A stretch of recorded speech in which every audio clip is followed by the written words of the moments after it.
벌써 한 해가 이제 끝나가는 12월 30날입니다.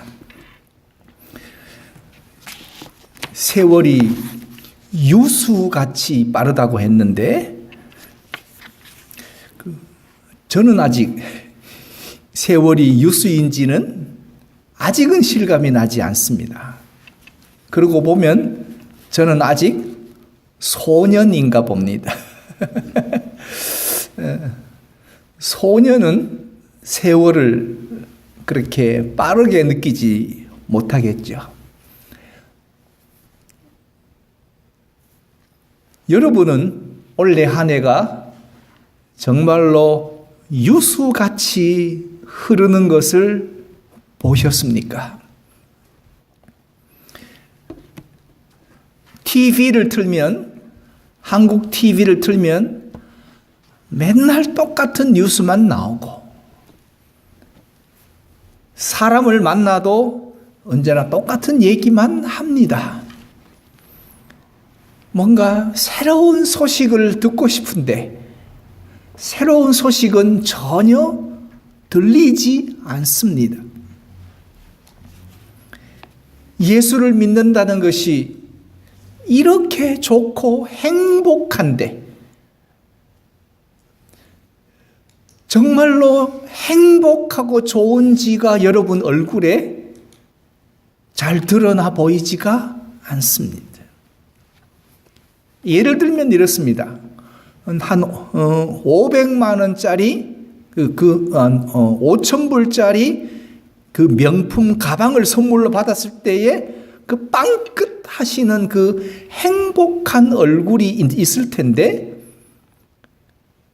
예수를 믿으면서 주일마다 하나님 앞에 나와서 찬송하시면서 심각하고 근엄한 얼굴을 하고 계시면 얼굴은 심령의 표상입니다.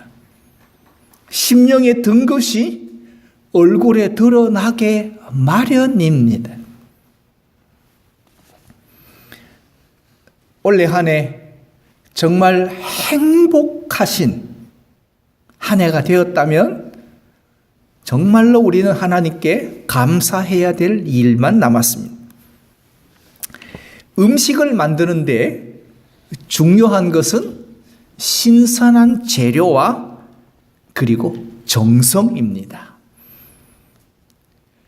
엄마의 집밥이 그리운 이유는 엄마의 집밥에는 신선한 재료와 엄마의 사랑과 정성이 가득 들어있기 때문에 엄마의 집밥이 최고입니다. 특별히 한국의 대표적인 음식 가운데 비빔밥이란 것이 있습니다. 이 비빔밥은 여러 종류의 그리고 색깔별로의 채소를 잘 조리해서 그리고 밥과 함께 버무려서 먹는 것이 한국의 대표적인 비빔밥입니다. 그런데 좋은 재료와 최고의 정성을 다 쏟았는데 실패한 이유가 여러분 아시겠습니까? 그것은 비빔밥의 재료마다 갖은 양념으로 그리고 최고의 정성으로 조리를 했습니다. 시금치 나물, 숙주나물, 그리고 고사리, 당근, 콩나물, 거기에 도라지까지 각종 채소를 채소마다 갖은 양념과 정성으로 다 양념을 아주 맛나게 했습니다. 그 조리한 것을 펼쳐 놓으면 한식의 아주 멋진 백반한상이 될 만큼의 반찬을 만들었습니다. 그리고 그것을 비빔밥으로 비비겠다고 다 한 곳에 쏟아 부었습니다. 그래서 비볐더니 이건 비빔밥이 아닌 겁니다. 왜 그런가 했더니 채소마다 갖은 양념으로 조리했기 때문에 다 모았더니 양념이 너무 과해졌습니다. 양념이 과해졌습니다. 특별히 마늘과 소금과 간장과 참기름의 이 갖은 양념이 채소마다에 충분히 들어가 있는 것인데 그것을 다 모아서 섞어서 비비니 양념이 과해져서 비빔밥 본연의 맛, 비빔밥 본래의 맛을 잃어버린 겁니다.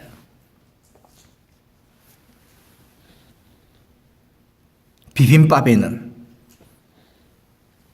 갖은 양념이 필요한 것이 아니라 조금은 심심할 정도의 양념만 해야 합니다. 그래야 모아져서 비볐을 때에 본연의 비빔밥의 맛이 납니다.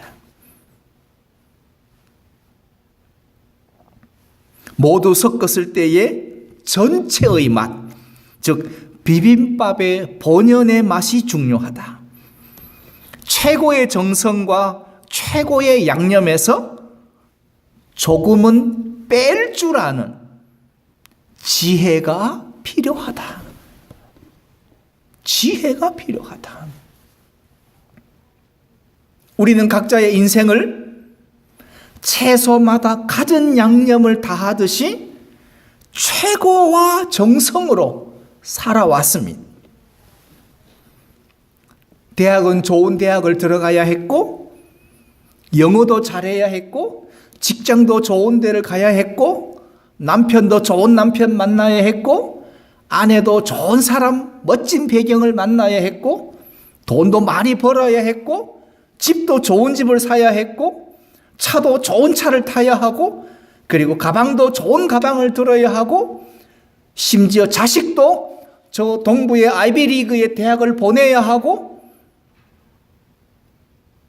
우린 이렇게 내가 살아온 인생 발걸음마다 최고의 정성과 최선의 노력과 그리고 최고의 실력을 다해서 살아왔습니다.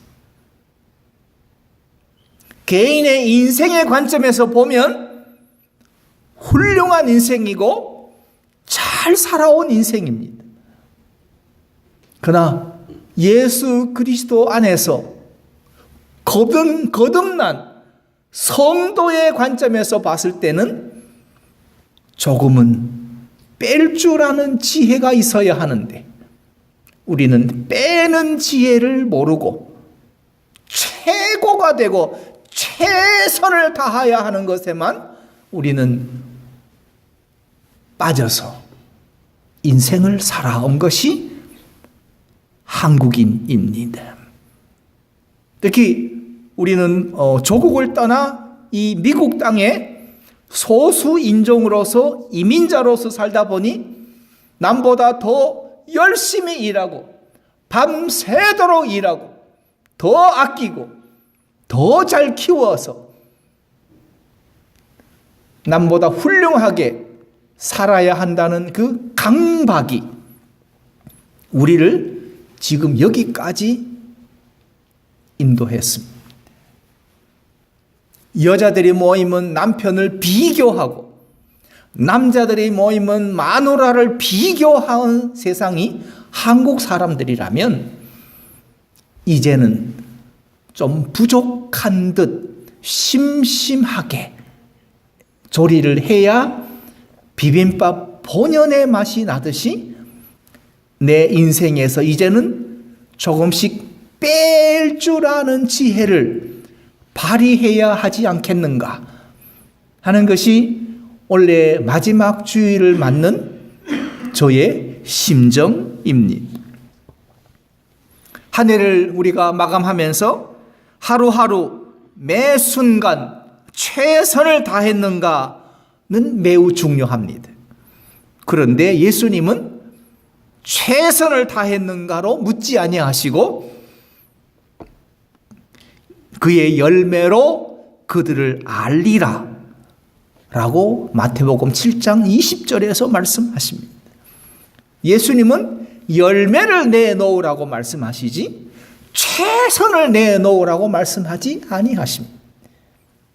만약에 예수님께서 비빔밥을 만들어라 말씀하시면 우리는 양념을 조금은 뺀 심심한 양념으로 조리된 채소로 만든 비빔밥을 내놓아야 하는데, 예수님께서는 비빔밥을 내놓아라 하시는데 채소마다 갖은 양념을 다해서 조리한 것을 섞어서 내놓으면 그거는 비빔밥 본연의 맛이 아니기 때문에 예수님이 찾으시는 비빔밥이 아닐 거라는 생각을 하게 됐습니다. 열매가 있는 채선이어야 합니다. 우리의 수고와 우리의 노력이, 그리고 우리가 살아온 인생의 시간이 이제는 열매로 맺어져야 한다는 사실입니다. 오늘 함께 합독한 우리가 이 13장 말씀 가운데서 예수님은 천국은 마치 하면서 천국을 비유로 말씀하시는데 제자들에게 다 깨달았는지를 물으십니다. 그랬더니 제자들이 그러합니다 라고 장담을 합니다. 왜냐하면 비유가 너무 쉽기 때문입니다. 천국은 마치 밭에 감추인 보화와 같다. 사람이 이를 발견하면 숨겨두고 기뻐하여 돌아가서 자기의 소유를 다 팔아 그 밭을 샀느니라. 자기 소유를 다 팔 수 있느냐는 그 사람의 인격과 성품과 그 사람의 살아온 인생의 시간이 좌우합니다. 집을 마련하기 위해 죽을 고생한 사람이라면 그 집 못 팝니다. 상가를 사느라고 몇십 년을 그 대출 빚 갚느라고 고생한 사람은 안 팝니다.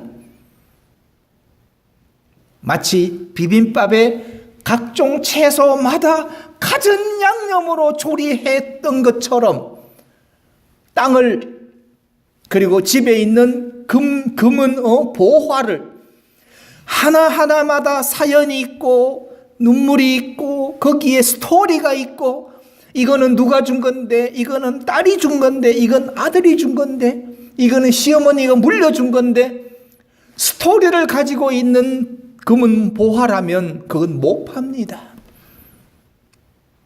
팔 수 없습니다.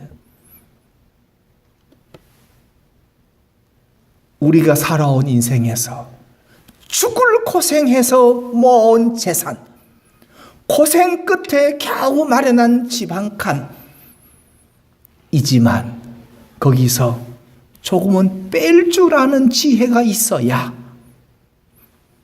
자기 소유를 다 팔아서 그 밭을 살 수 있다는 사실입니다. 그래서 제자들이 이 사실을 모르고 다 깨달았습니다. 오늘 51절 말씀 보니까 이 모든 것을 깨달았느냐 하시니 대답하되 그러하오이다. 말하면 말이 무슨 필요 있겠습니까? 그러하오이다. 아주 당연한 듯이 말합니다. 그러니까 예수님께서 52절에서 그러므로 천국의 제자 된 서기관마다 마치 새 것과 옛 것을 그 곳간에서 내어오는 집주인과 같으니라. 천국의 제자 된 서기관을 소개합니다. 천국을 비유를 말씀하시면서 천국의 제자가 된 서기관이라고 말합니다. 서기관은 당시 하나님 말씀을 연구하고 그것을 풀어서 가르쳐 주는 사람입니다. 그렇다면 우리 성도들도 세상에 나가서 사는 천국의 제자된 서기관들이라면, 그럼 우리는 우리 삶에서 무엇을 점검해야 할 것인가? 첫째로, 천국의 제자된 서기관은 천국의 말씀들을 다 깨달아야 합니다.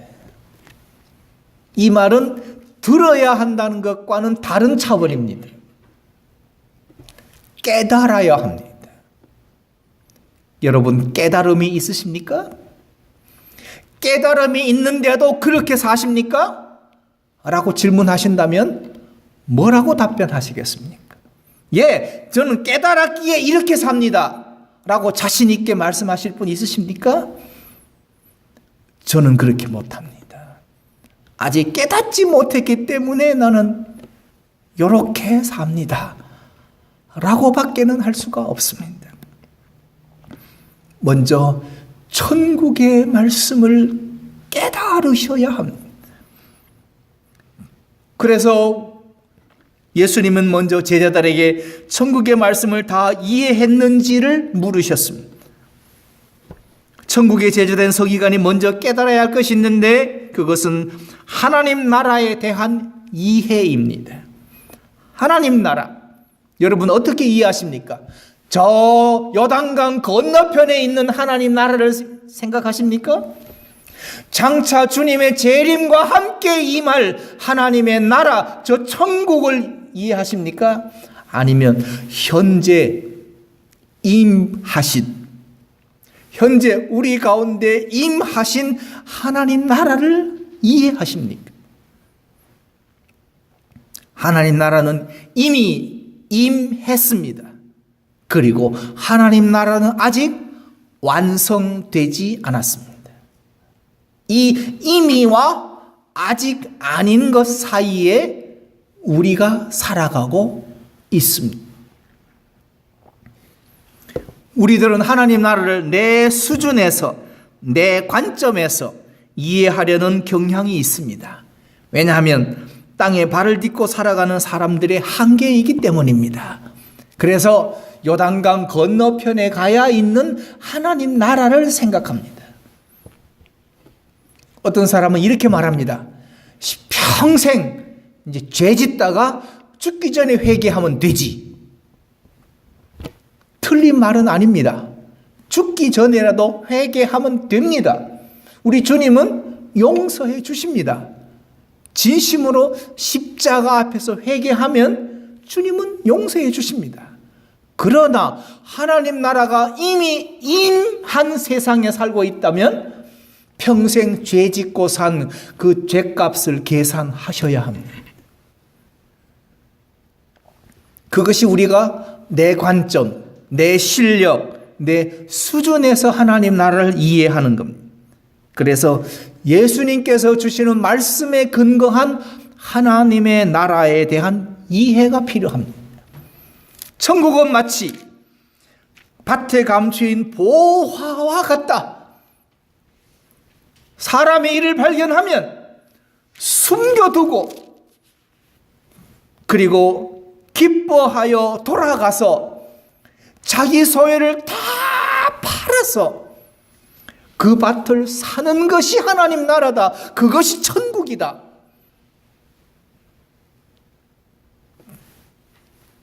여러분은 밭에 감추인 보화를 사기 위해서 기꺼이 팔 것이 있으십니까? 정말 내 헌혈, 피를 뽑아서라도, 내 한쪽 신장을 떼어서라도, 내 간의 절반을 잘라서라도 정말 하나님 나라를 살 수 있다면 그렇게 사시겠습니까? 아니면 나는 소중해, 나는 그렇게 못해 라고 문을 닫아버리시겠습니까? 두 번째로, 이제 하나님 나라에 대한, 천국에 대한 것을 이해하셨다면 이해한 것을 완전히 내 것으로 만들어야 합니다. 천국에 제자된 서기관은 오늘 예수님 말씀하시는데 마치 곳간에서 옛것과 새것을 꺼내오는 집주인과 같다고 하셨습니다. 곳간에 있는 것은 모든 것은 집주인의 것이고 자신의 것입니다. 곳간에 쌓아둔 것은 집주인의 것입니다. 그의 소유입니다. 내 것이 된 것입니다. 하나님 나라의 말씀을 이해하는 수준이 아니라 이제 완전히 내 것이 되는 수준이 되셔야 합니다. 우리들에게 가장 큰 약점은 아픔은 말씀과 삶이 분리되는 겁니다. 이게 약점이고 아픔입니다. 말씀은 말씀이고 인생은 인생이에요. 좌우지간 인생은 복 받고 볼 일이에요. 라고 하시면 우리는 이원론적인 믿음을 가지고 됩니다. 말씀과 삶이 하나 되는 겁니다. 몸이 불편하십니까? 하나님이 도우셔서 그만큼 한 겁니다. 오늘도 고생하고 계십니까? 하나님이 도우셔서 그만큼 고생하는 겁니다. 아직 갈 길이 무엇입니까? 하나님이 동행해 주셔서 그만큼 아직 먼 겁니다. 라고 이해하셔야 되는데 하나님 이거 먼 거 좀 짧게 해주세요. 아픈 거 좀 안 아프게 해주세요. 이 고통 안 당하게 해주세요. 라고 한다면 말씀과 삶은 따로 분리된 것으로 여러분은 살고 계신 겁니다. 말씀이 완전히 내 것으로 체화되도록 하셔야 합니다. 처음 이제 한국에 있을 때 겨울에 스케이트를 옛날에 오래전 이야기인데 스케이트를 처음 이제 사서 신었을 때 그 스케이트를 발에 신었을 때에 첫날 발이 얼마나 아프고 그리고 발목이 얼마나 쓰렸는지 모릅니다.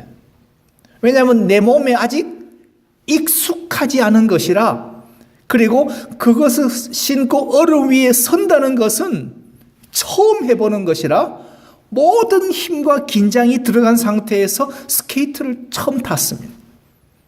한 번이 되고 일주일이 되니까 이제는 스케이트를 신는 것이 자연스럽게 됩니다. 이제는 발이 뒤로 뻗어지면서 몸이 앞으로 나가는 것이 이제는 훈련이 되어졌습니다. 이렇게 하나님 나라에 대한 말씀이 내 안에 들어와 내 것이 되어 그것이 체화되어져서 내 몸에 맞아서 말씀의 옷이 되셔야 합니다. 세 번째로 내 것이 되었다면 이제 곳간에 차곡차곡 쌓아야 합니다. 말씀을 묵상하고 하나님 나라 복음을 마음에 새겨두었음에도 불구하고 꺼내올 때에 우리가 왜 확신이 없는가? 그것은 쌓아두기만 했기 때문입니다. 어떻게 써야 할지를 우리는 모른 채 그저 쌓아두기만 했습니다. 요즘은 컴퓨터의 저장 용량이 정말 무한대가 됐습니다. 그런데 무작정 정리하시면 꺼낼 줄을 모릅니다. 저장하실 때 따로 장소를 만들어서 저장해 두셔야 꺼내올 때 쉽게 꺼내오십니다. 말씀을 차곡차곡 언제든지 꺼내올 수 있도록 잘 정리하시고 준비되어 있어야 합니다. 네 번째로 오늘 성경 말씀에 마치 새 것과 옛 것을 그 곳간에서 내어오는 집 주인과 같다고 하셨으니 새 것과 옛 것을 함께 쌓아야 합니다.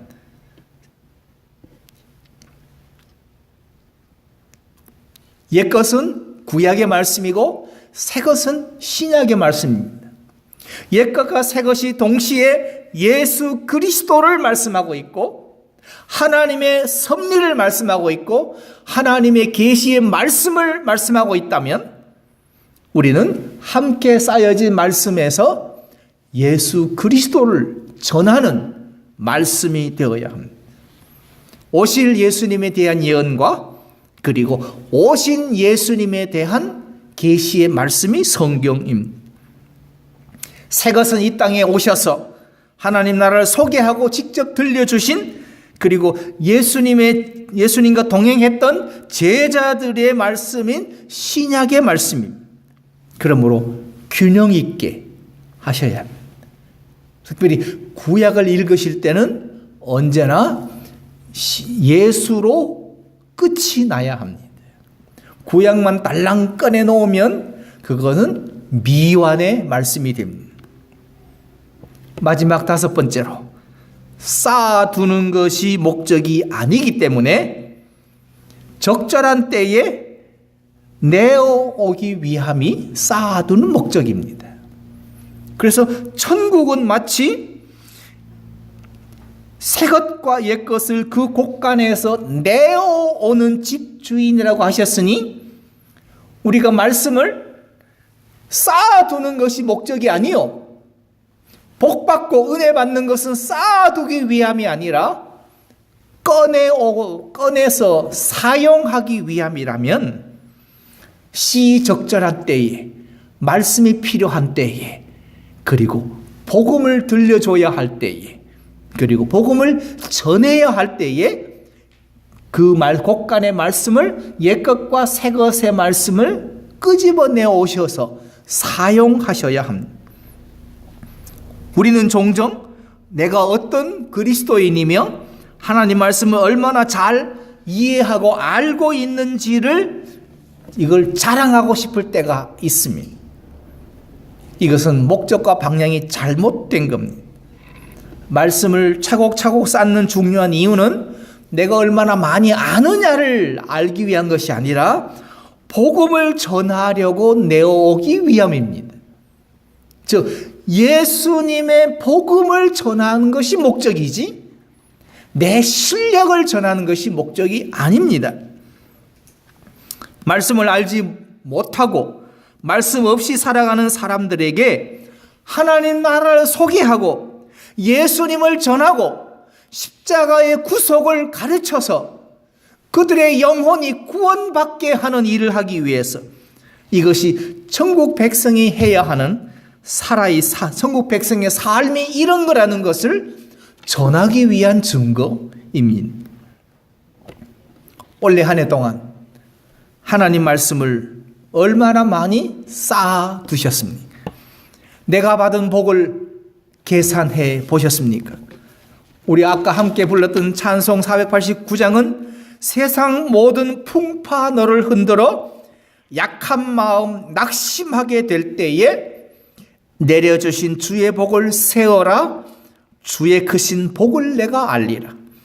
세상 근심 걱정 너를 누르고 십자가를 등에 지고 나갈 때에 주가 내게 주신 복을 세어라 두려움 없이 항상 찬송하리라. 세상 권세가 너의 앞길을 막을 때 주만 믿고 낙심하지 말아라. 천사들이 너를 보호하리니 염려 없이 앞만 보고 나가라. 받은 복을 세어보면 앞만 보고 두려움 없이 주님과 함께 우리는 달려나갈 수 있습니다. 주일마다 우리는 하나님이 내려주시는 말씀, 우리가 함께 나눈 말씀을 52번, 52겹으로 쌓았습니다. 올해 한 해에 52겹의 말씀이 쌓였는데 그 쌓여진 52겹의 말씀으로 하나님의 사랑과 예수님의 십자가 구속의 은총을 얼마만큼 전하고 나누고 베푸셨습니까? 전하고 나누고 베푸셔야 천국의 제자된 서기관이요. 그것이 성도입니다. 우리가 정말로 힘들고 아프고 괴롭고 답답하고 어렵고 일이 막히고 속이 상하는 것에 집중해버리면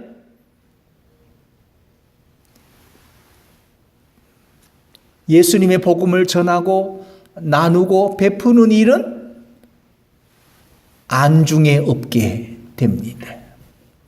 내가 소중하고 내가 중요하다고 생각하면 십자가는 보이지 않습니다. 내가 조금 빠져지면 그제서야 예수님이 보여집니다. 그렇다고 여러분의 인격이 소중하지 않은 것은 아닙니다. 하나님의 형상과 모양으로 창조된 정말 최고의 걸작품이 여러분이십니다.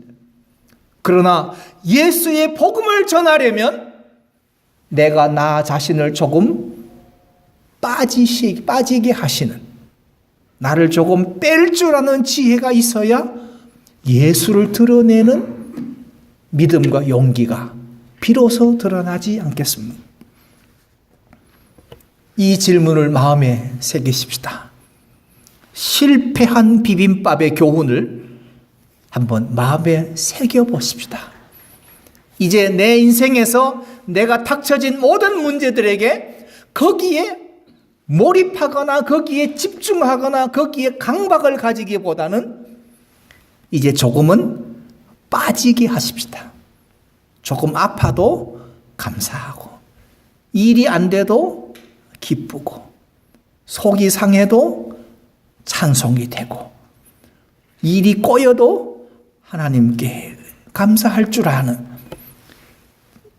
이제까지 살아왔던 인생에서 이제 조금은 뺄 줄 아는 지혜를 가지시고, 그걸 뺨으로써 비로소 예수님의 십자가가 보여질 수 있다면, 주여, 새해부터는 그렇게 살겠습니다. 나를 조금 줄이고 나를 조금 빼고 이제 예수님의 십자가를 바라보는 방주교 성도가 되겠습니다 하는 결심이 오늘 내일 송구 영신 예배와 새해 첫날, 새해 첫 주가 되는 이 한 주간 동안에 우리의 삶 속에서 깨달아지고, 그리고 각성이 되고 통찰이 되고 자신을 성찰한 풍성한 열매가 되어지기를 바랍니다.